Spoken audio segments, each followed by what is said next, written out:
famille, Poutine vient de briser le rêve de Papy Joe, de Macron, d'Alassane Ouattara. Poutine vient de briser les rêves. Tous ceux qui étaient assis sur le Sahel, tous ceux qui voulaient voir le Sahel s'écrouler après, parce que pour eux, en 2024, qu'est-ce qu'ils se sont dit? Les gars, c'est vrai. Aujourd'hui, le Sahel, ces pays-là, ils ont le dessus. Tenons bon. 2024, Poutine ne sera plus là. On verra bien ce qu'ils vont compter. Malheureusement, en 2024, Poutine sera toujours là. Oui.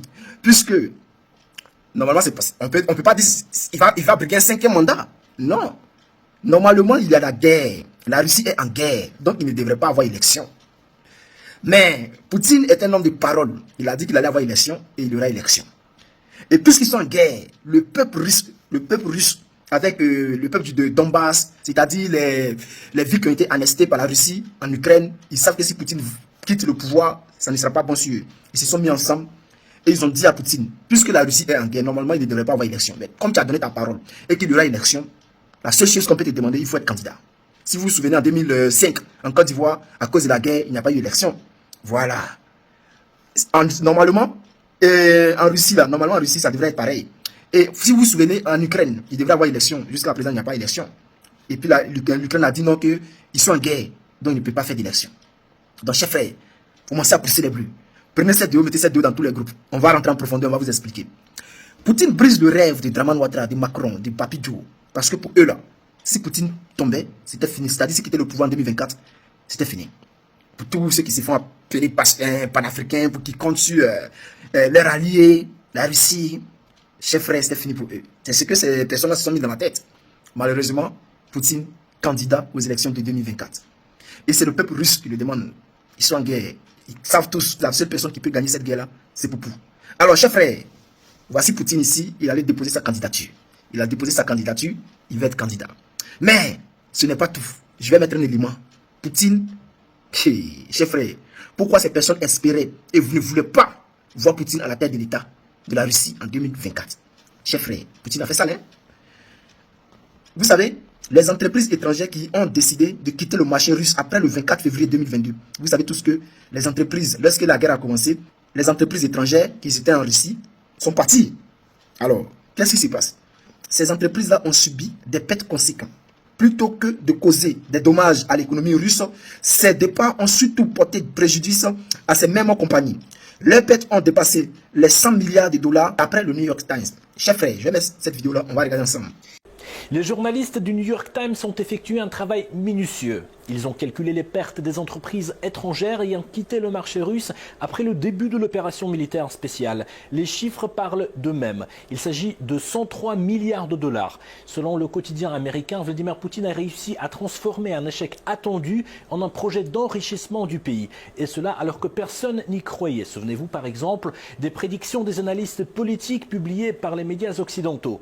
À les croire, l'économie russe devait s'effondrer sous le poids des sanctions et notamment à cause du départ des entreprises étrangères. Or, le gouvernement russe a tout fait pour que ce départ soit rendu perdant-perdant. Ainsi, l'entreprise du pays inamical qui souhaite quitter la Russie devra se séparer à hauteur de 15% de ses actifs à l'État. Une décision qui renfloue les caisses de la Russie. M. Poutine a soutiré aux entreprises le maximum de cette richesse en leur dictant les conditions de leur départ. Il les a assujettis à des taxes de sortie en perpétuelle augmentation, générant ainsi l'année dernière au moins 1,25 milliard de dollars comme provision de guerre. D'ailleurs, vendre son entreprise en quittant le marché russe n'est pas facile non plus. Le dieu vendeur-acheteur se transforme en un trio avec la commission gouvernementale en plus, qui approuve ou non les conditions de la vente. Bien sûr, elle ne donne le feu vert que si le prix est favorable à la Russie ou à une société russe qui veut racheter l'entreprise. À titre d'exemple, les journalistes du New York Times ont évoqué l'affaire Heineken. 100% des parts du brasseur hollandais ont été achetées pour la somme d'€1 par Arnest, le plus grand fabricant russe de produits cosmétiques. Heineken a finalement quitté le marché russe, mais a perdu une bagatelle de 300 millions d'euros. Le schéma plus qu'avantageux pour la Russie.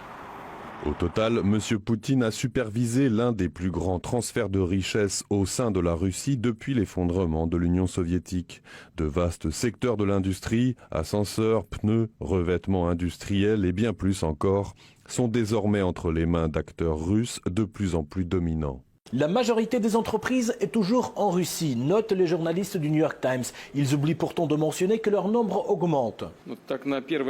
À la date du 1er mars 2022, 24 100 sociétés étrangères étaient enregistrées en Russie, tandis qu'à la date du 1er novembre de l'année en cours, leur nombre avait augmenté de plus de 1500, s'élevant ainsi à 25 600. Ça, c'est un indicateur. L'indicateur du désir et de la volonté des sociétés étrangères de travailler en Russie. Il existe pourtant beaucoup d'autres indices qui, de manière plus générale, démontrent l'efficacité des sanctions occidentales. Le PIB russe devrait croître cette année pour arriver à 3,5%, chiffre qui est à comparer avec l'Europe, qui, elle, fait face à une stagnation économique avec une croissance prévue de 0,6%. Les investissements continuent d'affluer dans l'économie russe, la production industrielle est en hausse, alors que le chômage est au plus bas. Alors, est-ce l'économie russe qui est la principale victime de toutes ces sanctions? Famille, poussez les bleus. C'est ça, on dit un État souverain. N'importe qui ne peut pas venir là-bas pour faire n'importe quoi. Vous voyez ce qui se passe? Les pays africains là, réveillez-vous. Comme le Mali, le Burkina Faso, le Niger, réveillez-vous.